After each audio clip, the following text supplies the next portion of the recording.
जो डॉलर है उसका वही हिस्ट्री रिपीट हो रही है जो 1970s में हुआ था।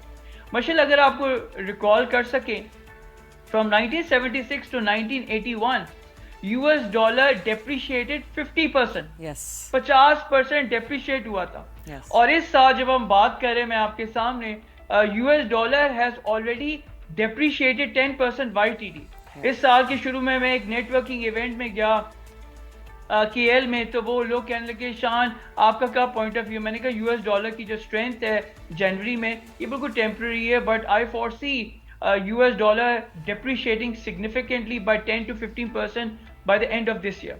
And this is exactly what is happening because Fed is under pressure. Fed ने वही, जो जेरोम पावेल ने वही स्टांस रखा था जो 2018 में रखा था कि I will not cut rates. और जब 24 दिसंबर को स्टॉक मार्केट का इतना जनाजा निकल गया, then he threw in the towel, he said okay I will start cutting rates. तो अभी भी वही था जो इस साल के शुरू में कि नहीं मैंने रेट कट्स नहीं करने, इन्फ्लेशन बड़ा हाई है। इन्फ्लेशन हाई रहेगा, इन्फ्लेशन तो नीचे नहीं आ रहा।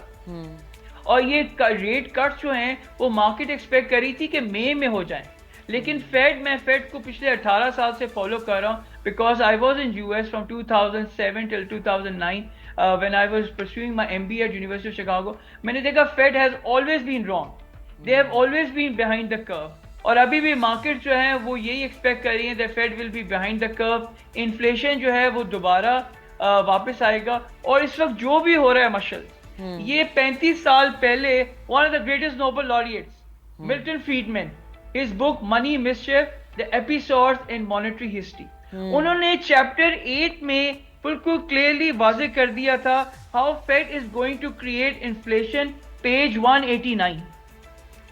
तो इस वक्त हो रहा है, हमें ऑलरेडी पता है जो है आईक्यूआई में कि किस तरह इन्फ्लेशन जो है वो दोबारा वापस आएगा।